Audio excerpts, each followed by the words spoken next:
Well, let's not mince words. Vikings need to strongly consider firing Mike Zimmer during the bye week because this 2020 season, yes, you have young players, yes, no offseason, but it has been an absolute unmitigated disaster.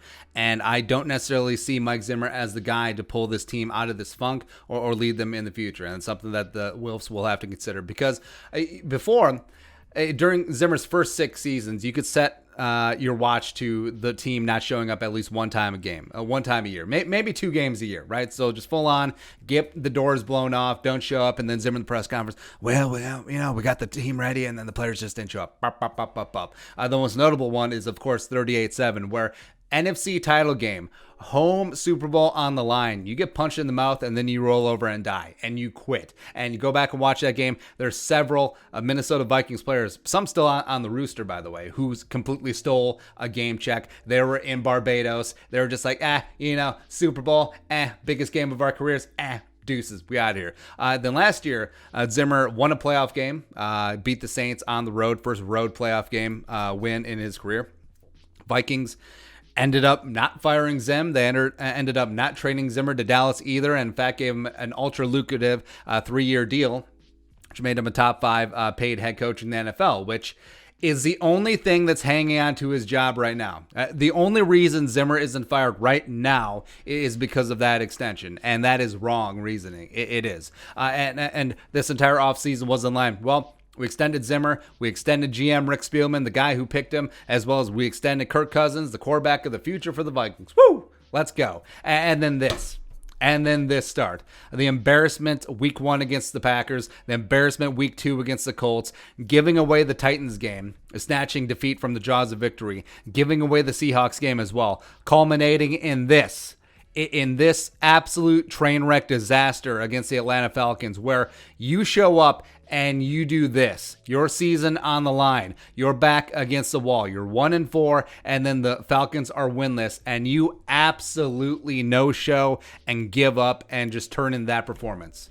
Really. And I do understand that maybe there's a bit of an emotional hangover from the Seahawks game. Relatively short week because you played on Sunday Night Football. You had a chance to shock the world, 3-2, save your season, but instead you're 1-4. So I get it. It's human nature to cry in the breast milk and feel down about yourself and be all mopey and stuff. Whose job is it to unmopey, unfunk this team's heads? Huh? That's Mike Zimmer. That is literally the only job of the head coach. Get your team ready to play on Sunday. And he absolutely did not. And there's too many instances where that has been the case with Zimmer. And also his defense. His defense, his baby, his pride and joy. Well, we don't need Xavier Rhodes. I can't coach Xavier Rhodes. He's been a trash heap, overpaid trash heap the last 2 years because if I can't coach him, who can coach him? Then meanwhile, Xavier's playing like one of the best cornerbacks in the league. Then you have all these young guys coming in. They're getting shelled. Danielle Hunter out with his tweak. Can we get Zimmer to stop lying about injuries, by the way? Anyway, but at minimum, Zimmer needs to fire his defensive coordinator, and that's the play caller, and that's him. That's on him. There's literally 3 defensive coordinators on this team, and the Vikings are still garbage on defense. Okay, and just maybe he should do that and focus on the entire team for just once in a 7-year Vikings tenure. Just once. Un time. Un mas paseo. Right? Also, his game management decisions, literally the number 2 thing that he has to do as a head coach, has torpedoed the Vikings in the Titans game, in Seattle game, going for 2 before he had to. Some other decisions here, some other decisions there, managing the clock, all that stuff, blah. As well as something that's been a hallmark of Zimmer since he got here in 2014, halftime adjustments. You can't coach in-game. You can't coach at halftime. You're constantly getting circles drew around you by a bunch of the better coaches in the NFL, as well as Raheem Morris. Cool. So you're completely getting outfoxed, outcoached, out-adjust, out everything. So you're just coming in with the same old tired game plan. It gets beaten. We're like, well, the players didn't execute the game plan. Please, this is on you. And also, he has lost the locker room. For whatever that cliche means, he has done it. And he can yell, scream, all that he wants. This team does not care. I mean, they don't. I mean, this team is full of young players who have no allegiance to Zim. It is not the long time, been there, done that, got the T-shirt veterans that have been through the wars with Zimmer, had the best defense in the NFL, and they believed in him. No, these young guys, they don't. And that's always going to be dangerous. And also, he does have 3 years left on his deal, like we mentioned, at top dollar. I thought coming into the season, He was on scholarship. I didn't think that there's any way that the Vikings would end up firing him. But like we pointed out before, the Wilfs have pulled the cord on a coach with 3 years left on his deal. They did the same thing with Brad Childress in 2010. And what has been more embarrassing, the 2010 Vikings or the 2020 Vikings?